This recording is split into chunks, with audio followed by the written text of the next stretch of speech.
Tugire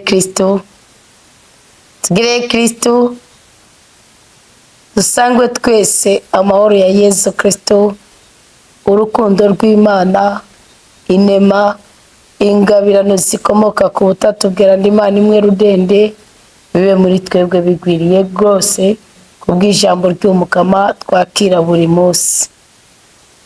Ndabahaye ikaze muri uyu mwanya mwiza w'ijambo ry'Imana, umwanya wo kwisuzuma mu buzima tubayemo, umwanya wo kwisuzuma. Uni wa mwanya wo kubwira Yesu Kristo ngo ngwibi byanje. Uni wa mwanya wo kubwira Yesu Kristo ngo ishushanye mu mutima wanje. Icyo ushima mba icyo nshima, icyo wanka mba icyo nanga. Bakundwa b'umukama, uyu mwanya tugiye kwifashisha ijambo ry'ubuhanuzi, twifashishe kandi indoto mwarose. Bibiliya iravuga ngo nguko uko umukama avutse. Ijuru niryo cicaro cyanje, isi nayo ni ndava y'ibirenge byanje. Uwo ni Izaya 66 umurongo wa mbere. Ngo none ingoro mwoshobora kunyubakira ni nyabaki, ikibanza noruhukiramwo coba hehe? Udupfindo muri gupfindira mu bwonko no marangamutima yayo. Ngwerega ibyo byose byagizwe n'iminwe yanje, kandi ibyo byose nico gituma biriho. Bihari kubw'umukama, icyuri ni kubw'umukama, icyo ukeneye kuba cyo ni kubw'umukama, urugo ukeneye ni kubw'umukama, akazi ukeneye, ubutunzi ukeneye, imibereho ukeneye, byose ni kubw'umukama. Byumvikana ko nuca bugufi imbere y'umukama byose urabihabwa mu izina rya Yesu Kristo. Nkunda ko Imana yabitwandikishirije, buriya nibwo butunzi dufise. Ijambo ry'Imana riri mu nkuru nziza ya Yesu Kristo yanditswe na Yohana ikigabane c'15 umurongo w'indwi. Kuko data icyo ashaka nuko twokwama bwinshi. Ngwereka ibyo byose byagizwe n'imino yanje, kandi ibyo byose nico gituma biriho, niriyazwe n'umukama.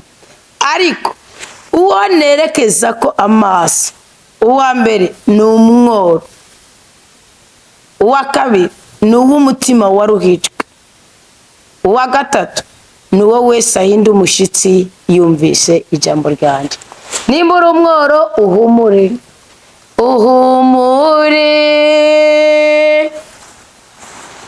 we urira, we urushe uremerewe,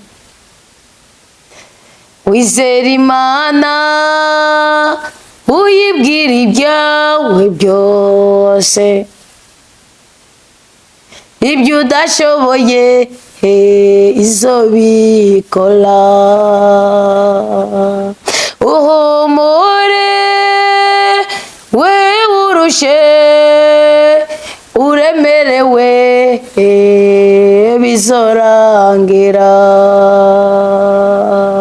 wizera Imana uyibwira ibyawe byose, nibisigaye izo bitunganya. Ibikuriza ibikuranije, Imana iri ku rugo idodora ku mutima ngo niwemera ikinjira muri wowe utarinze kurungika mu butaka canke inyuma yawe, ngo iraja kubigukorera. Abantu batatu nibo umukama abana nabo: umworo, uw'umutima uruhijwe canke usinzikajwe n'amakuba y'isi, n'uwo wese yumva ijambo ry'umukama agahinda umushitsi. Iryo jambo ry'umukama niryo ridukoranirije hamwe, kandi rero duhuje umutima umwe mu izina rya Yesu Kristo, no kubw'ubushobozi bwa mutima w'Imana akorera muri twebwe, kugira ngo iryo jambo ry'Imana rishingire ku ndoto umukama yabahaye. Gutyo dukomeze urugendo rwo gusenga kuri uyu munsi ugirira 12 mu minsi 40 y'amasengesho. Ntacyo naburiye mu maboko yawe, niho nzama ngutambira nivuye inyuma. Ntacyo naburiye mu buntu bwawe, ntacyo naburiye mu rupfu rwawe, ntacyo naburiye mu rukundo rwawe, niho nzama ngutambira nivuye inyuma. Nezerwa abakundwa b'Umukama, turagushimiye cyane Mukama kuri iyi ngabire idasanzwe y'ubuzima dufise twebwe ubwoko bwawe.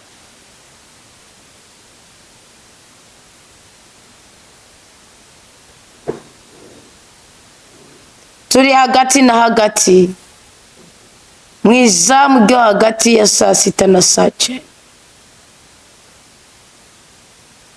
Turazi neza kuri Imana umutabazi, uri Imana umurengezi, uri Imana umushobora byose, uri Imana nteturuye. Waduteturuye utwima urupfu, hembura, igisha, bohora, twenza, rinda, gira neza bamwe muri twebwe bari ku kigandaro cyo gutakaza ababo bakunda. Mukama, umwe wese mu mubabaro wiwe ndetse no mu munezero wiwe, bana nawe. Twitwikirisha amaraso meza ya Yesu Kristo. Turagomba guhindishwa umushitsi n'ijambo ryawe gusumba guhindishwa umushitsi n'amakuba y'isi. Tunezereze dukure kwicangiro kandi tuvunjire, ari umubabaro washira umunezero, ahari akanyamuneza uhongereza akanyamuneza, ahari agahinda washira agahimbare, ahari ubugumbo washira ububyeyi, ahari icangiro washira igikundiro, ahari ubudahangarwa bwawe hakomeze n'ubushobozi bwawe. Mutima w'Imana kaze, amaraso ya Kristo tweze rwose udutwikire dukomeze kandi dutandukanye n'icitwe nabi cyose, gutyo ijambo ry'Imana ribe muri twebwe rigwiriye rwose. Umwe duhabwe umunezero, abagwayi bakira, ababushe babohoke, abarushe baruhuke, kandi twumve ko Imana iri kumwe natwe ngo itugirire neza. Amen, amen, aleluya. Umukristo aravuga ngo Kristo ni muzima, komera Kristo ni muzima.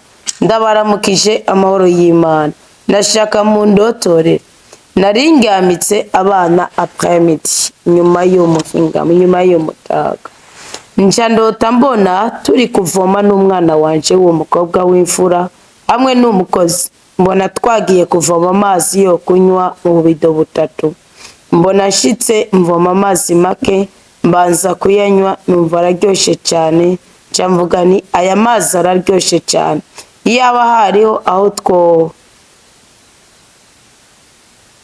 aho twogera nari guhagarara mu ibomba, niho yari kunshikira nkayumva, ariko nkabona umwana wanje niwe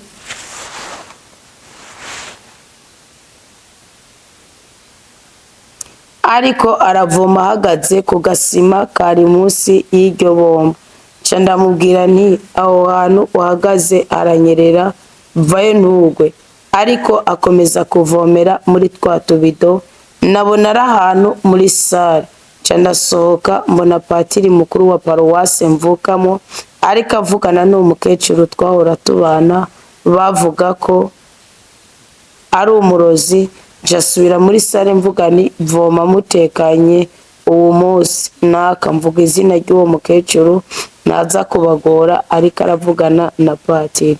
Mu nyuma nca nsubira kurota iyi n'iyindi ndota. Rwarose agiye kuvoma ari kumwe n'umukozi we n'umwana wiwe. Amazi arayanywa yumva araryoshe, yumva icari kumuyaba hariho ubwogero yari kuguma hakogera. Warika akabona uwo mwana wiwe niwe ariko aravoma yuzuza ahantu, amugira imbura atako karokosi muhagaze ko kandi uburokosi maca nk'ibuye riba mu mazi kenshi bari nyerera. Mugabo ahindukiye atya abona umukecuru bavuga ko ari umurozi ariko aravugana na patiri, ngo ariko yarapfuye. Kurota umuntu yapfuye mu ndoto zawe ni ikintu kibi. Mugabo ni ukuvuga ni nk'umutego yoshira ku buzima bwawe, Imana ikawutegura kuko ariko aravugana na patiri nk'uko navuze ngo nimuvome mutekano. Ibyo ni ihumure ku buzima bwawe. Kujyana n'umwana n'umukozi biravuga mu bikorwa by'abatumwa 10 ngo Koroneliyo ngo yicarana n'abasuku biwe bagasangira. Imana irabyihweza iramugomwa ngo yihweze ibisabisho byiwe n'imirimo myiza yiwe iraheza iramugomwa. Ngo n'ubusabane, ngo n'ukudatana mu ndagano, ngo n'ukudasuzugurana kandi iyo ushoboye kubana amahoro n'abo musangiye umubano, umwana wawe umukozi, babisigura ko uri umuhesha w'umugisha. Kuba umuhesha w'umugisha, hari intambamyi wari ufise yarishingiye ku murozi canke ku gisokuru k'ibikoro umukecuru yapfuye, ariko Kristo ahanganye nawe. Ubu ni nk'uko indoto ya mukuyikurotorana ari kukuririmbira nkakubwira ngo ririmba ngo Irigama n'urugamba ni rwawe, ni wewe wagijije Daniyeli ukamukura mu bwobo rw'intambwe. Irigama n'urugamba ni rwawe, irigama n'urugamba ni rwawe, kuko Imana niyo ikizabagwaye. Kizabagwaye urugamba ni rwawe, hora baboshe urugamba ni rwawe, uruhurira indusha urugamba ni rwawe, tanga ibibondo urugamba ni rwawe, tanga ubutunzi urugamba ni rwawe, tanga ibyishimo urugamba ni rwawe, tanga kuramba urugamba ni rwawe. Erega n'urugamba ni rwawe, ni ukuvuga hari uburinzi bw'Imana ku buzima bwawe. Uri umuhesha w'umugisha ku bw'ubugwaneza bwawe n'ubufatanyabikorwa bwawe, ariko iruhande y'ibyo naho hariho karande yagukwega, hari imizimu yagikurikirana mukamahanganye nayo. Ubyumvise? Vuga ngo ndi umunyamugisha. Ngo mu nyuma ncasubira kurota mbona ninjiye ahantu muri butike kugura imbombo sosete. Ndahageze mbona hapanze ibirato by'umwana wanje nyene w'imfura. Ndaraba ibintu byose bafise, ndabonamwo ibitambara byiza bya rouge bordeaux umenga nibyo ku meza. Ndavuga ni nk'umuntu afise urubanza byosa neza. Hanyuma nje ndabaza nti none kubera iki atabirato umudandaza? Baca banyereka ikirato kimwe gishaje. Nje ndababwira uwo mudandaza nti ico kirashaje nawo kigura. Mu nyuma ndasaba za mbombo bamaze 3, ndazishize mu kanwa, imwe ikiramanyuka, njamba ariyo ngumana 2 ndazisubiza. Ariko nje ndasaba iyindi, baca bampa imbombo isanzwe atari ku gafirimbi. Nje ndayibika, nje mvuga nti amahera murakura murarya musaza wanje, murarya ya musaza wanje, bati tumufite 50. Ariko nje ndasubira ndababwira nti canke reka ndayirihire, kuko ayo mahera yiwe haraho yoba ayafitiye uwundi mugambi. Nje ndabaha 5,000 bansubiza 4,200. Nje ndasohoka, ariko nshikiriye ibarabara mbona wa mwana wanje w'imfura aje ariruka aja bukibarabara atabirato yambaye, ambwira ngo mama tantine na tonto baje. Nje ndamubwira ni ego ndabumva bariko baravugana, ariko rero ntuzosubire kwizana mu ibarabara, imodoka zokugonga. Ni ingo nje kukwereka ahantu nabonye bashize ibirato byawe. Guca dusubirana muri ya boutique tugura iyindi mbombo. Cyanda baha 200. Baca bambwira ngo byakwiranye. Nanje ntibyakwiranye gute? Ngo kareza imbombo 2, imwe warya hamwe niyo wabitse zaguzwe 800. Nti ego. Ngo rero aya 200 duhaye ngo aha urahejeje kwinjira muri famille de santé ya Mutamu. Ni ibyo nabyo nahuye. Batanguye kubisigurira, nje ndikangura, tubyukira rimwe twese n'abana, tubyewe n'inuma yinjiye mu cyumba iciye mu dirisha. Inuma urumva ko isuye kuzana iyindi mburi. Natebye umwana wanje w'imfura afise 3 ans 5 mois. Oya rero umwana wagomba kuba igitama, nuvuga warananiranye, umwana wagira bamutwara. Gisokuru kigira kimutwara. Wagiye kumwihaniza aje yakoze ikintu ndenga kamere. Kandi uko kuntu hari aje tonto na tantine, nuvuga akaza atabirato yambaye, ni mukano gutakaza inkuru nziza, no gusukwa bari kuza kukwirabira ntibari gutuma umwana. Cyo bakagumana n'umwana bakakurindira. Ugwane ko ku mwana wawe umubohotse. Uburinzi bw'Imana burahari, mugabo naho buhari ntukinate. Ababyeyi kenshi barambugwa kubera kutamenya. Naho uburinzi bw'Imana bigaragara ko buhari ntukinate. Umwana wo mukure muri ako kavuye k'ubutsira.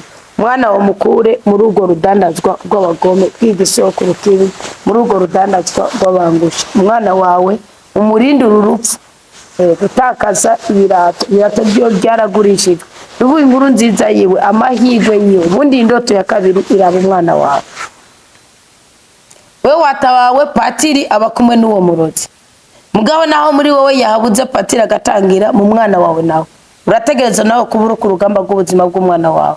Kandi urabona no kuri butike ibirato by'umwana niho bayigishwana, wishwaniriye n'imbombo gusa, wirondera amasoseti gusa, imbombo gusa, ibikunezera gusa. Mugani wabonye ko hari ikintu gishaka kugutwara umwana, ntiwabonye ko bakwibye inkuru nziza y'umwana, ntiwabonye ko bakwibye umwete w'umwana. None rero kanura kandi amatara yawe agume yaka, na cyane cyane ubutware bw'Imana butwarire muri icyo kibondo cyawe. Imana imukure kwa ko gasuzuguro kiki kurupfu cyaye kugukenyuka cyangwa kukuba umwana cyane, gutakaza ibirato, umwana atagira amahirwe. Shaka kuba atari urupfu umugabo akaba mutwaye amahirwe. Nimugisa avuga ngo Shalom Anita, kandi iki kintu ntuzogipyineko. Undi mugisa avuga ngo Shalom Anita, warahezagiwe, Imana igukomeze cyane. Amen. Twese twarahezagiwe kandi duhezagirana. Ndotorera jewe ndo mama akuze, kenshi ndota mfishinda, ubundi nkarota ndiko ndonsa umubebe, ahandi kenshi nkarota yambaye ubusa. Nukuri urumva sinegera biranshikira kenshi n'abantu. Oya, kurota ufishinda n'amasezerano, naho warapfakaye naho bukuze, ibyo n'amasezerano. Ahubwo yanduye ifishe gute, uyitwaranye iki, imigwe mibi iki nicyo kiba kidetermina icyarito. Mugabo rero kurosa naho wonsa ni kosa. Kuko kosa ni gutanga ubuzima, ni kwitanga, ni kuruha. Mugabo kurota wonsa kandi utakibyara, karota wonsa kandi uri inkumi, babisigura ko hari ikintu c'imbaraga, aba hari ikintu kiriko kirakunyaga amahirwe yawe, aba hari ikintu kiriko kirakonka, aba hari ikintu kiriko kigutwara ubushobozi, aba hari ikintu mubirose wonsa uri umwana w'umukobwa. Ushaka kuba uri kuragendana n'umuhungu ataca azokumarira, ahubwo ariko gutwara igikundiro cyawe. Yirosa wonsa uruma mukutu. Ushaka kuba waje ko umuntu yakwinjiye ngo aje kukungukira, ngo azogufasha business, kumba ari uri karakurya n'umutaye wawe uzohahonera. Ni kuvuga ni ikintu kiba kikwemeza ikintu ugiye gukora, ko ni gutanga ubuzima kose, mugabo kubyukuri utazokibyaza umusaruro. Ni bibi rero. Ngo cyaho karuta uwo mwana yambaye ubusa, nibimaramare byabo bangusha nyene ku buzima bwawe. Rero witandukanye n'abantu, witandukanye n'imyuka mibi, ubwira Imana uti ni jewe nyene ngaba ungenze nk'uko ushaka, ureke kumpuza n'indyarya, uzohukoze data buca mwiranda. Undi mugisa avuga ngo ndotorera, ubu narinduhiyutse numviriza audio saa 9, nca ndota ndi kumwe na mutoyi wanje, ndabona twagendewe na President Kagame yicaye, twamuhaye intebe impande yaho turiko turatekera isombe. Indoto narayirotoye no kuri mumbabarire. Mwiriwe Anita, kandi nshobora ko nayirotoye nko ku gatatu cye kwa kane. Uvuga ushobora gucuja kwiraba kuri YouTube, indoto zo ku gatatu cye kwa kane. Aha ni wabayirungitse habiri, ku nimero zica habiri zikaza hamwe. Mwiriwe Anita nkunda, ndotorera ndose duhagaze ahantu turindiriye bus, ndi kumwe na Petite Sœur n'abana, kandi harimo n'uwi wanje mwana, haza umudamu atwaye imodoka, ni narayirotoye.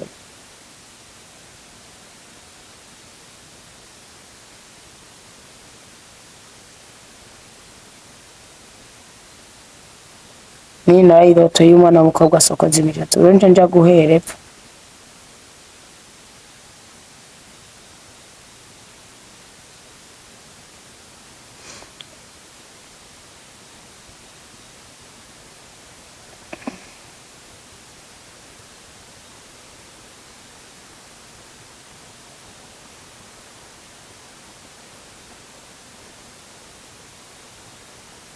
Undi mugisa avuga ngo amahoro, komera, Kristo ni muzima. Amanagira ndabasaba ubufasha. Niki cyo gutegwa n'inyenzi narabivutse.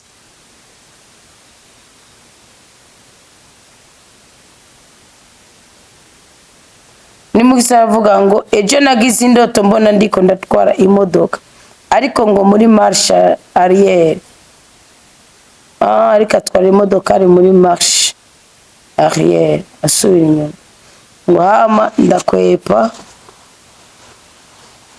imodoka nagira ngonge ikihagarara ku ruhande, hari imodoka imbere yindi inyuma, mvuyemwo nisanga ndi mu makaka mu makaka menshi. Nabona naho nari kumwe na tonto avukana na mama, mva ndamubwira ko mbuze aho munyura kubera hose hacafuye. Acavuga ngo je simva mu muduga, ndiko ndarondera uko nsubira mu muduga ndayikureyo. Naciye nikanga ko nuguhererwa kwera, ko nukugwa urumva nyene mu bambutsi, ko nukugwa mu mukoshi buvumo. Yumviye ni nkukurota. Yemwe gabanyo wibohoze kwera bo mugendana, kandi nuwonye ko mu mwibohozeko. Hari igihe usanga ari umusukanye ku buzima bwawe. Mwibohozeko, wibohozo n'umwaka, kuko ubundi kura turi kuri voru kugenda mu modoka ni guca karande. Mugabo kuyica wihagarika gatoyi cyangwa wagira ngo gatoyi kwisangwa ni mitego basi. Uwo n'umutego, kandi rofete yuko hano wa parkinze ubundi uri kura parkinga uranaraba nibuye riri hasi. Wari kuhaguma basuka birabukwa mugano yongeremo cyo bireba. Sigura ko nawe urasamaye gose uri cyo cyo rwose. Ani biravuga ngo nubura ubwenge byo ndakwirekera maze kandi mbona kwicecekera. Yeme gabaye. Nubwo ni ahantu ushobora kubona uri kuragenda ukabona warose nk'akazu kaza wumva ugize impanuka. Apana kakazi baguhitangaza ngo kaheze yagiye uwundi, ahubwo ugize impanuka kwareka kugakora kubera impanuka. Kwareka kurongora umugore wawe kubera impanuka cyangwa kubera urupfu. Yo iyi ni indoto mbi gose. Kuko amaziranuka yaba harimo ibirotsi, imitego y'abarotsi. Gufasha mu mbabarire mu bari ico bisigura byancanze. Ndabikubwiye itandukanye n'umwuka wo gusukwa n'abagenzi bawe. Yihuze n'itegeko rya rudasumbwa, ugerageresha Imana mu butunzi yaguhaye, kuko ibyo bifata ubutunzi bwawe. Ukandi nahigeje nagize iyindi mbona ngo turiko turajabuka ahantu hari manga, mu kujabuka nabona twurira igiti kinini ngo je nari imbere, hari abandi inyuma, ngira ngo baca barasama. Niretruva ngo tugeze muri fete, mbona twicaye imbere n'umugenzi wanje n'umwana we twambaye neza. Ani kubohoka kurira igiti kinini, ikubohoka mugabo wowe wari wowe nyene ubihisemo. Uko Zake muri Luka 19 waruri hejuru avuga ati mukama ngibi byanje. Vuga nawe bya Cezari shira kwa Cezari, by'Imana ku Mana uheze ubuhoke. Genda uzirikane Zaburi ya mbere n'ubuzima bwa Zakayo. Zake ni muri Luka 19. Zaburi ya mbere ni Salomo n'umuhungu wa Rehobowamu. Niko uko bitsimbataza muri mu migani ya Salomo 6. Ariko kuno kubohoka wenyene ufashe umwanzuro ubihisemo, hanyuma ugaheza ukabohokera gukorera Imana kuyana byawe no kugira umugisha mu byo ukora byose. Uni mugisha avuga ngo komera Kristo ni muzima nitamwigisha wa Kristo. Imana ni nazo kubw'inyigisho duha, yarakoze kukurema. Amen. Nawe yarakoze kumpoza nawe, kandi Imana ikumera umugisha wa mu Kristo. Onago mu ndotorere indoto ijemwe ibintu bisa n'ibisa bibiri. Nabona inzu yubakishije amatafari mabisi, kandi ninjiye indani mbonamwo ubuntu ntatse. Nkabona turi mu muryango, ni kuvuga saro.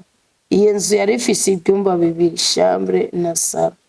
Dusohotse wa muntu ntazi yari umugore akagomba oriye yuguca mu mwango usohoka, akagomba kugurura umuryango w'icyumba. Nanje sinashaka ko ahabona kuko hamengo ni chambre yacu. Ngiye muri ico cyumba mbona hasa nabi, hariyo n'amazi ari ahantu hameze nk'ikinogo, kandi nta na kimwe cyari muri iyo nzu mu bisanzwe uretse imiryango. Naho nyene uwo mu ico cyumba wasa neza, byose byasa nabi. Nsohotse kwibarabara murana musarenyo wanje.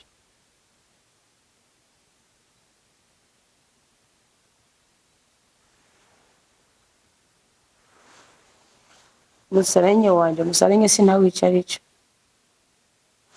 Turiko turagenda haza imodoka double cabine, kubera ibarabara ryari rito, mbona iyo modoka umenga igira iduceko, ncafata musaza wanje, angane musaza wanje, mbona ntitugonze, irarenganye. Turabandanya turaduga, dukase murindi barabara, nca mbona inzu nziza cyane bita Gasekebuye. Musaza wanje acambwira ngo irya nzu yanje. Ndanezerwa mu mutima, ca ndikangura kuko irya nzu nabonye ubwa mbere wari umusaka, yari mbi cyane para raporo y'iyo ya musaza wanje. Tuzogenda urugendo rurerure. Nukuvuga ubundi iyi nzu n'uwo mugore yakubwira ngo yinjiye on, ngo yari ifise ibyumba bibiri, ngo n'ubwuzure bwa kera n'ubwuzure bushasha.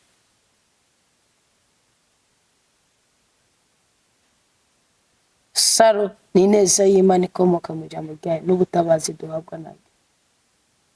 Ngo dusohotse wa muntu ntazi yari umugore, ubundi umugore agaragaza ibintu bibiri. Iyo ari mu neza y'ubuzima mukuri ku jambo ry'Imana agaragaza ububasha bw'Imana kuri twebwe, ariko iyo ari imyuka mibi agaragaza nyine imyuka mibi kuri twebwe. Kandi ububasha bw'Imana kuri twebwe ni Eklezia cyangwa idini usenga cyangwa ukubyara mu mwuka. Umugore ushobora no gusanga yari ukango nka ntunze. Dusohotse wa muntu ntazi yari umugore, akagomba oriye yuguca mu mwango usohoka, akagomba kugurura umuryango w'icyumba, nanjye sina shaka ko ahabona. Ni nkuko muganira ku ijambo ry'Imana akadudura ibijanye n'amahitamwe yawe, bijanye ni ubwo bwawe, mugabo ntushake ko bavuga ibyawe, kakuvugishwa ko nk'ubu nk'akarorero ko bavugishwa ngo kuko nabona icyo cyumba hasa nabi, hariyo n'amazi ari ahantu hameze nk'ikinogo, mazi n'ibigeragezo narifise n'imibabaro n'ikinogo, kandi nta na kimwe cyari muri iyo nzu mu bisanzwe uretse imiryango, naho nyene uwo mu icyo cyumba wasa neza, byose byasa nabi. Nukuvuga ni nk'ibigeragezo ushobora kuba ufise, imibabaro ushobora kuba ufise, agahinda ushobora kuba ufise, mugabo ntushime ko ijambo ry'Imana rigukurako, rigukorako ngo rikudome, kuko ijambo ry'Imana ryo ritubohora. Ndababwiza ukuri ba Kristo bakundwa bo mukama, hariho amadeni mutazorihirwa n'umuntu n'umwe usibye ijambo ry'Imana. Hariho ingo mutazubakirwa n'ikintu na kimwe usibye ijambo ry'Imana. Hariho ibintu byinshi cyane mutazotorera umuti, hariho n'ingero mutazoronka usibye ijambo ry'Imana. Ibyo rero mubyumve mwongere munabimenye. Ngogiye muri icyo cyumba rero mbona hasa nabi. Ako kazu rero kari gasa nabi, musaza we mubandanije, we yabonye Gasekebuye. Ni kuvuga iki musaza we mubandanije? Nimba musaza we mubandanije, emera ko nawe ijambo ry'Imana rizogukura ku cyavu rikagushira ku cyata. Emera ko icyo watuye n'akanwa kawe, icyo uvuze n'akanwa kawe kizogukura ku cyavu kikagushira ku cyata. Wemera ko mu by'Imana igambiriye gukora mu buzima bwawe atahandi hantu namwe izogirane izokura ubutabazi bwawe usibye mu kumva ijambo ryayo ryerana. Niki ndoto yawe kubwira. Ubwo rugendo mwabandanije mukagenda n'ujya mugore ubona yasuye akavuga. Bundi abatumwa b'umukama ujya mugore ashobora kubanira. Abatumwa b'umukama tugejeje ngo nage na kimwe muzitwaza niba bakira umugisha muzo bikoreza bako. Ubwijambo ry'Imana ni inkota y'ubugi bubiri. Riratema rigatongora, rirakuraho icyitwa inyatsi cyonye n'ibiki hama rikazana ubuzima. Wewe rero warihishahishije wase kwijwi ry'ubanuzi ginjira mu mutima wawe. Sibyo ngo kandi usibye uwo muryango wonyene usa n'uja mu cumbi wanyu kandi hose hari. Ni kuvuga yanzu ibyumba bibiri n'ubwuzure bwa kane ubwuzure bushasha. Ibi rero nibihishijwe nibihishwe. Ni kuvuga uwo muryango wari mwiza. Nako gacu ufise kukumva ijambo ry'Imana. Mugana ushaka ko rikata. Rikubatura ku madeni ngo rikubature ku busabe, rikubature ku kabari ngo rikubature ku kintu cyacu cyose. Ndiko mvuga nka Jose, ndiko mvuga nk'ibyo wanyaturiye. Sibyo? Wiyindi ndoto nabona ndi Bujumbura as actress imwe ndende iriko centenaire iri imbere yacu n'iyindi itariko container ivi nyuma yacu. Twari kumwe na mama nkabona umengo ibarabara riraga ukamengo ziraducako, ariko wibuka nacagiye ko abonye Irix umengo igiri baceko mugani baceko. Ni kuvuga urikeka ko ugiye uri mu buzima bwikeka, uri mu buzima budatunganye, uri mu buzima budatekanye, buri mu ubwoba, buri mu gukekeranya, buri umwe gukinata, buri umwe urumva nyene buhungabanya. Wibuke ne ya Helix ngo ariko banantiguciyeko, kandi ni wagize ubwo bwanje na musaza wawe, ubu naho ni mama, abona umenga ibarabara riraguka menga ziraducako, ariko nizaduciyeko. Izindi ndoto, ibi bintu by'imodoka umengo zigomba kutugonga, ariko zikarengana. Byanyobeye kuko kenshi je ndarota naho hoba mu bucagucago mu ndotore mwarahetse agiye. Ubundi urumva umuntu afise ubwoba, si bwiza kugira ubwoba. Twarazwe mutima w'Imana goma twambariza ngo abadawe, ntabwo twarazwe mutima w'ubwoba. Wana ko abo muba muri kumwe babatuje, nkuna mama yaratuje, sibyo na musaza yaratuje. None ubwo bwoba bw'ibyaduka bupfa kuki? Nikimenyetso cyuko sikarande sumuvumo ni ibintu by'ibyaduka kuri wewe. Kwarose mwo musaza na mama hose yagomazi ikintu kimwe, kwikeka, kugira ubwoba, wana umutima uri hejuru. Ngo Anita mwigishwa wa Kristo, ndakwibarize mbwira ubudasa buri hagati y'amasengesho, ni kuvuga igisabisho c'imico 9, 18 na 21. Nakuze ndabibona kandi ndabisengeramwo, ariko nabitahura mu nawuze mwaraheze giye. Oya 18 nico kimwe n'amasengesho y'imico 9, kuko iki gitigiri cy'uwanuze nta kihari. Oya ucufata rimwe ugateranya n'8, ni kuvuga uba ari ububasha bw'Imana ushaka gusaba ubushobozi. Ngo nashaka amasengesho ategekanywa muri Bibiliya nta masengesho namwe y'imisi 18 ahari. Mugabo birasigura iki? Iyo igitigiri cy'ubuhanuzi kimaze kurenga 12, ucufata ico gitigiri kimukara bico gisigura ubutatu bweranda Imana imwe rudende. Iyo ngeye ko 8 gisigura ubuhigwe 8. Ubuhigwe 8 bukomoka kukwitangira gusumba kwitangirwa, kukutanga gusumba guhabwa, kukubabara. Ico ni gisabisho cyane cha Saint François d'Assise, Saint François Mweranda François w'Assise. Voilà.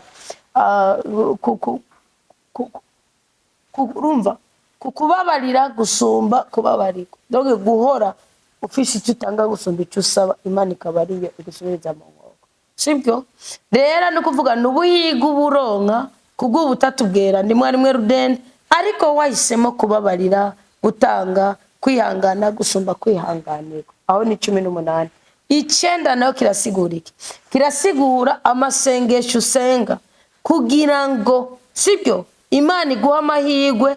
Basi nkajya aye umaze kuburana nko muri sentare ugatsindwa bwa mbere, ukaba witeguriye yuko unguruza urubanza, ayo nandi mahirwe. Hariho n'ikindi gihe uba wararenganijwe kubyukuri, ugafatanwa itonga mugabo wararenganijwe, ugasaba Imana ngo ikurenganure. Iyo ni imisi 9. Hariho n'ikindi gihe uba warakoze icyaha, sibyo, warakoze icyaha, hamacaca ukakigaya mu nyuma, mugukobona ko ufise ingaruka mbi zacu, nakujya kwande, nakujya kwa Yakobo. Ico gihe kuko Yakobo ibyo yari yarakoze burya hindura izina, burya yibwe na se kwe Labani akabona inarume, nawe yaribwe hasagiwe Esawu. Labani yaramuhenda akamwiba, muga nawe yari yarahenze hasagiwe Esawu, aragiye umurage. Ni kuvuga ni ingero y'icano urupfu canke ngo inkoko ugerera ku bandi niyo nawe ugererwako. Nico cyabaye. Ni kuvuga rero iyi misi 9 hajya wagaye ico cyaha, uko ni gisuzuguro cyaguteye, urasengera muri iyo misi 9. Ni kuvuga ni kwirukana ukugatarara ko umutima wawe, ugiye kubihuza usanga bisa. Misi 21 nayo murumva ko harimo kabiri guteranya rimwe ni 3. Mugabo kabiri gatangura n'ubuhamya, n'ubuhamya rimwe rihereza ni Imana imwe rudende. Ni kuvuga iki? Ushingiye ku buhanuzi, ushingiye ku by'Imana yavuze, ushingiye ku byavuye mu kanwa k'abahanuzi b'Imana, uri kurondeza imbabazi z'Imana. Umva hari icyo ushingiye urondeza imbabazi z'Imana, kuko 3 kabiri guteranya rimwe ni 3. 3 tugasanga muri Hosea 6 ni oringati. Nimuze twisure kijyambe, ni Imana yadukubise, ni Imana yaduhanye, ni Imana yigeruye, ni Imana yisubiyeko, ni Imana yaduhaye umugongo. Mugani mwaza tugahuza umutima tukisubira ko musugira 3. Musi wa mbere Imana izotubona, uwa kabiri twumvirize, uwa 3 tutabare. Ni nimwe ni prise nka kujya kwimvura yegehungura baye. Hosea 6 rimwe 2 3. abyumvise nuvuga nicyo gituma iyi minsi 21 natwe niyo turimo ni ya minsi uvuga uti Imana hari icyo natanguranye nawe mu kwezi kwa mbere narinzi ko nzosozerana nawe ukankura ko imbibe zose z'umwasi ukankura ko agahinda kose none naraguye none sinkisonzesha none sinaguye kimwe muri 10 none sinagize none tugeze hagati n'agate mu mwaka nisubiye ko nyagohora ku ngoma ngirira neza mfatiye kubo bariko barashinga inaye bandi ngirira neza Daniel ngo amasengesho yasenze imisi 21 yahishuriwe ku bwoko bwiwe abanyisirayeli atari Nebukadinezari yabateye ahubwo ari Imana yashizemo ubushobozi Nebukadinezari yabaye nk'inzi gikoreshejwe n'Imana ngo Imana ishaka kubahana kugira ngo ibereye ko basekuru kubera ibyaha by'abasekuru ariko Daniel ahishurirwa ko inyuma y'imyaka runaka 70 badakwiye kuzabura babesha nyuma y'imyaka runaka Imana yagenye izo bakura muri ubwo bujo nukuvuga zani humure muri bene wabo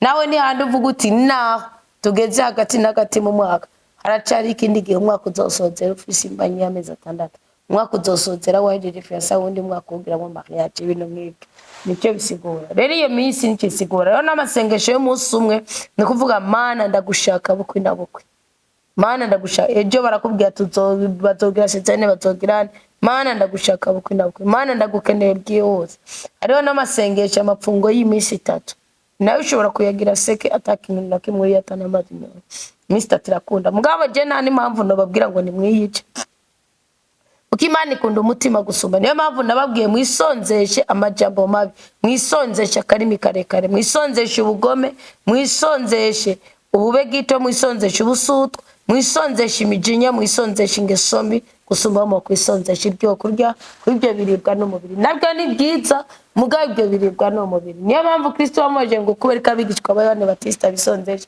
ariko abiwawe ntibisonzesha aravuga ngo iki ngo mugihe bakiri kumwe n'umukwe nawe nimba wuzuye mutima mweranda ibyo kurya ntibizokubera intambamye mu buzima bwawe no ngira wabitawe ariho n'ikindi utavuze imisi 40 imisi 40 nayo ni imisi y'ubushobozi ni imisi y'imbaraga ni imisi y'ugutabarwa ni imisi y'ugutabaruka ni imisi y'ugutsindishirizwa ni imisi y'ukuba hejuru ni imisi y'ukuva mu bugomba umva nyene ni imisi y'ukuva mu byago ni imisi y'ukuva mu butindi nico bisigura amasengesho y'imisi 40 Yakizini ndoto turaja gusubira hanyuma Mana nyene amahoro twishimire twese itunezererwe turinde kubabara twagurira imbibe kuri uyu munsi w'174 maze muhabwe umugisha muri umwanya wo kwisobanukirwa mwakire umusara wa Kristo uyu munsi muri Isa mube Simoni mwakire muhanagure Yesu Kristo mu maso umwanya mube Veronica the Kristo ucishanye mu mutima wacushima wacushima icyo nk'abaricyo nanka